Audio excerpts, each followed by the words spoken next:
ऑर्शनिक missile, ये है Russia की मिसाइल। वैसे तो ये 2024 में इन्होंने डिप्लॉय कर दी थी, पर अब ये बन गई है न्यूक्लियर कैपेबल बैलिस्टिक मिसाइल। तो एक वर्ड तो याद रखिएगा, जो क्वेश्चन आपसे पूछा जा सकता है कि रिसेंटली ये वाली जो मिसाइल है वो न्यूज में बन रखी थी, दैट इज ऑर्शनिक मिसाइल। कौन सी कंट्री को बिलोंग करती है? Answer will be Russia. क्या ये न्यूक्लियर कैपेबल मिसाइल है? तो answer is yes, nuclear capable है। और साथ में बोला इंटरमीडिएट रेंज में ये अटैक करती है। अभी देखते हैं रेंजेस भी। इंटरमीडिएट रेंज, रेंजेस के बेसिस पे जो बैलिस्टिक मिसाइल है उनको डिवाइड कर रखा है, तो उन रेंजेस को याद कर लेना। अच्छा, सबसे पहले तो नए स्टूडेंट हैं अगेन, तो दो तरह की मिसाइल आप सुनोगे, वन इज बैलिस्टिक मिसाइल, दूसरी आएगी क्रूज मिसाइल। ये जो बैलिस्टिक मिसाइल होती है ना, मान लो ये अर्थ है, यहां से जब आप इसको लॉन्च करोगे तो पहले ये एटमोस्फेयर में घूमेगी, फिर ये एक्सोस्फेयर में जाएगी, EXOSPHERE, फिर वो दोबारा से वापस आएगी और एंडोस्फेयर पे अटैक करेगी। That is ballistic missile. एक ट्रैजेक्टरी बनाती है, और फिजिक्स की लैंग्वेज में अगर बोले तो क्या बोलते थे इसको? पैराबोला। और एक और टर्म होती थी, वेरी गुड, प्रोजेक्टाइल। तो इस तरह से ये अपना पाथवे बना के चलती है। देन दूसरी आती है क्रूज मिसाइल। ये जब आप लॉन्च करोगे तो ये अर्थ के बिल्कुल पैरेलल चलती है, parallel to the earth surface, इसको बोलते हैं क्रूज मिसाइल। तो बैलिस्टिक और क्रूज मिसाइल जो अभी आप पढ़ रहे हो वो बैलिस्टिक मिसाइल है, और रेंजेस के बेसिस पे बैलिस्टिक मिसाइल को 5-6 कैटेगरीज में डिवाइड करके रखा है, जो आपको पता होनी चाहिए, क्योंकि कई बार वर्ड सिर्फ इंटरमीडिएट यूज करा जाएगा। आपको आइडिया लगना चाहिए कि कितना रेंज का टारगेट इसका रहेगा। अब रेंज जो वर्ड कर रहे हैं, मतलब कितनी दूरी की अटैक कर सकती है जाके। अब सबसे पहले आती है वेरी शॉर्ट। वेरी शॉर्ट जो रेंज रहेगी, 300 किलोमीटर से जब कम पे अटैक करेगी तो उसको बोलोगे आप वेरी शॉर्ट रेंज में। कौन सी मिसाइल? अगेन ये बैलिस्टिक मिसाइल की क्लासिफिकेशन है। उसके बाद वेरी शॉर्ट के बाद दूसरी आती है शॉर्ट। शॉर्ट या फिर इसे बोल देते हैं टेक्टिकल। कई बार वेरी शॉर्ट और शॉर्ट को एक भी काउंट कर लेते हैं, पर आपने स्पेसिफिक याद रख लेना है। 300 से लेके 1000 किलोमीटर तक जब आप अटैक करेंगे, दैट इज कॉल्ड शॉर्ट या फिर टेक्टिकल वन। शॉर्ट के बाद आती है मीडियम रेंज। जब भी मीडियम रेंज की बात करी जाएगी तो इसमें आप डिस्टेंस देखोगे फ्रॉम 1000 टू 3500, या फिर कई जगह पे 3000 किलोमीटर भी लिखा होता है, आप 3500 कंसीडर कर सकते हैं। इंटरमीडिएट के बाद आएगी इंटरमीडिएट रेंज। इंटरमीडिएट रेंज ये चलेगी आपकी 3500 kilometre to 5500 kilometre. Very good. तो ये आ गई इंटरमीडिएट। लॉन्ग नहीं आती, इंटरकॉन्टिनेंटल बैलिस्टिक मिसाइल आती है, क्योंकि लॉन्ग में तो फिर डिस्टेंस इतना ज्यादा हो जाएगा कि एक कॉन्टिनेंट से दूसरे कॉन्टिनेंट को आप उड़ा सकते हो। तो इंटर कॉन्टिनेंटल बैलिस्टिक मिसाइल, पर इसका मतलब ये नहीं होता कि जो पीछे की बची वो नहीं दूसरे कॉन्टिनेंट को हिट कर सकती। आप एक अरब पेनिनसुला पे लगा दो, सामने आपके अफ्रीकन यूनियन है।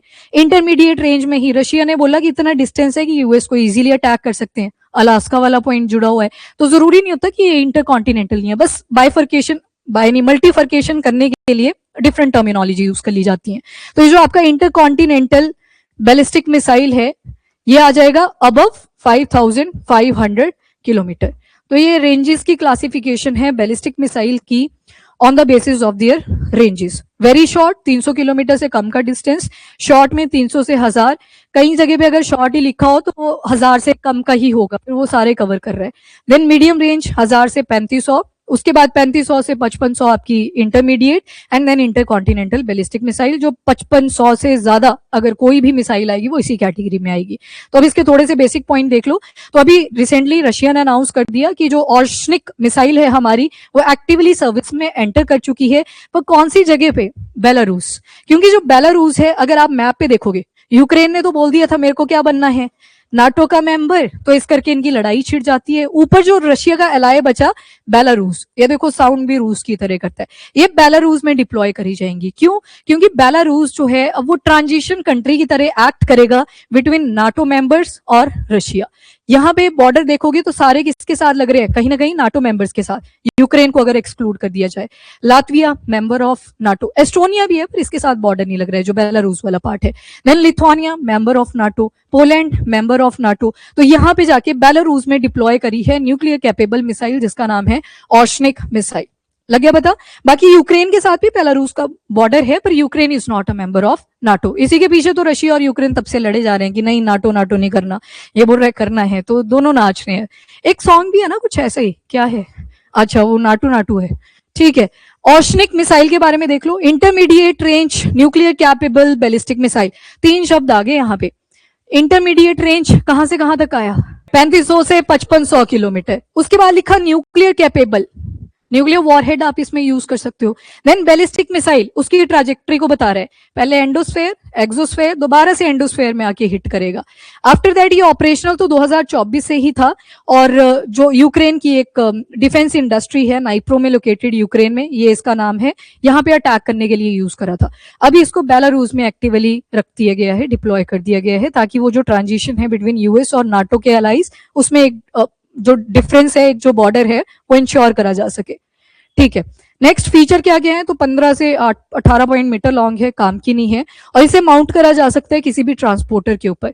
इसकी अगर आप पिक्चर्स देखोगे तो एक बड़ा सा ट्रेलर है, ट्रेलर के ऊपर उस मिसाइल को रखा जा सकता है, ट्रांसपोर्ट करा जा सकता है, इजीली डिप्लॉय भी करा जा सकता है, छुपाया भी जा सकता है। टनल वाला जो एरिया होता है सबसे बढ़िया होता है कंसीलमेंट के लिए। एंड जो इसकी रेंज रहेगी, ये देख लो 5000 किलोमीटर लिखा है, और इंटरमीडिएट रेंज में आपने यही पढ़ा कि वो 3500 से लेके 5500 किलोमीटर तक हो सकती है। टारगेट किन एरियाज को करेगा, वैसे तो यूरोप के ही एरियाज को टारगेट करेगा, पर बोला है जो वेस्टर्न कोस्ट है यूएस की, वहां पे भी ये अटैक कर सकती है, तो डेटरेंस भी एक तरह से शो कर रही है। और इक्विपमेंट है इसकी MIRV टेक्नोलॉजी के साथ, that is multiple independent re entry vehicle. आपने एक टर्म पढ़ा था कैनिस्टर, कैनिस्टर जो होता है ये मिसाइल को आउटर कवरिंग प्रोवाइड करता है, ताकि मॉइस्चर या हवा की वजह से वो जो अंदर गोला बारूद डला था वो खराब ना हो जाए, और जो फ्यूल है वो बाद में बर्न नहीं हुआ, जैसे पटाखे में होता है कई बार कुछ भी नहीं निकल के आता, तो वैसी सिचुएशन मिसाइल में ना हो, तो इसी वजह से बाहर लगाया जाता है कैनिस्टर। कैनिस्टर के अंदर होती है मिसाइल। अब मिसाइल के अंदर भी क्या रखा जाता है, वॉर हेड। अब ये जो वॉर हेड होता है, जनरली आप देखोगे एक ही वॉर हेड डला होता है, पर जो MIRV है, multiple independent re entry vehicle, इसमें आप देखोगे एक वॉर हेड नहीं होगा, मल्टीपल हो सकते हैं। जैसे ओशनिक जो मिसाइल है रशिया की, इसके अंदर 6 से 8 वॉर हेड ये रख सकते हैं।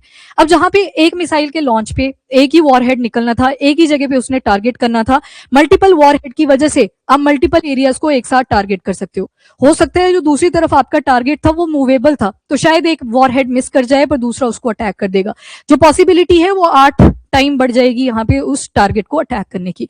तो ये जो MIRV टेक्नोलॉजी है, ये ओशनिक मिसाइल के अंदर आपको देखने को मिलेगी, 6 से 8 वॉर हेड ये कैरी कर सकता है। अब देखो, जब भी ऐसे बोला जाए ना कि न्यूक्लियर कैपेबल है, मतलब उसमें आप जो वॉरहेड है वो न्यूक्लियर वाला यूज कर रहे हो, इसका मतलब ऑटोमेटिकली हो जाता है कि आप कन्वेंशनल वॉरहेड तो यूज कर ही सकते हो, क्योंकि पहले से तो कौन से चलते आ रहे हैं, कन्वेंशनल ट्रेडिशनल वॉरहेड चलते आ रहे हैं, इसमें न्यूक्लियर कैपेबल भी आप यूज कर सकते हो। देन मैक नंबर कितना है इसका, तो 10, मतलब हाइपरसोनिक मिसाइल है। अब यहाँ पे वर्ड आया आपका मैक। अब ये जो मैक नंबर था कैसे कैलकुलेट हुआ था,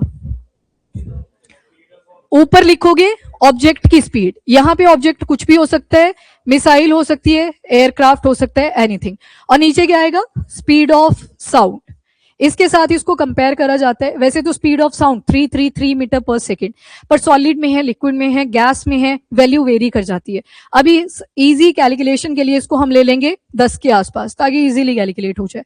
अब मान लो जो ऑब्जेक्ट की स्पीड है वो 4 है, और जो स्पीड ऑफ साउंड है वो 10 है, कितनी आ गई वैल्यू, 0.4, 1 से कम है वैल्यू, क्या बोलेंगे, वेरी गुड, सबसोनिक। इस कैटेगरी को बोलते हैं सबसोनिक, जब मैक नंबर 1 से कम का आता है। फिर 10 ही ऑब्जेक्ट स्पीड है और 10 ही स्पीड ऑफ साउंड है, वैल्यू आ गई 1, मतलब ये कौन सा है, ट्रांससोनिक। ये बहुत ही आइडियल कंडीशन होती है, जनरली आप कोई भी मिसाइल नहीं सुनोगे जिसको ट्रांससोनिक बोला जाता हो। इंडिया की एक निर्भया मिसाइल के बारे में आपने सुना होगा, इनिशियली जब आपका वो IGMDP प्रोग्राम शुरू हुआ था, integrated guided missile development programme, और भी मिसाइल्स हम बना रहे थे, तो 0.7 था उसका जो मैक नंबर था, तो मतलब वो सबसोनिक की कैटेगरी में था। आज के टाइम पे अपग्रेडेड वर्जन आ चुके हैं निर्भया के भी। वैसे ट्रांससोनिक में क्या आएगा, मैक नंबर 1। उसके बाद तीसरी जो कैटेगरी आती है 6 नहीं, कितना लिखो, 50 नहीं 40, ठीक है, 40/10, ये ऑब्जेक्ट की स्पीड है, ये स्पीड ऑफ साउंड है, यहाँ पे वैल्यू कितनी आ गई, 4। तो मतलब अगर आपका मैक नंबर 1 से लेके 5 के विद इन आता है तो उसको क्या बोलोगे, सुपरसोनिक। और चौथी जो कैटेगरी आएगी दैट इज 60/10, मतलब 6 के ऊपर, यानी कि 5 से ऊपर कोई भी अगर वैल्यू आएगी तो उसको आप क्या बोलोगे, हाइपरसोनिक। तो जब ओशनिक मिसाइल के बारे में बोला गया, मैक नंबर 10 बोला, तो मतलब वो कौन सी कैटेगरी में लाई कर रहा है, हाइपरसोनिक मिसाइल की कैटेगरी में। तो इस तरह से मैक नंबर कैलकुलेट होता है।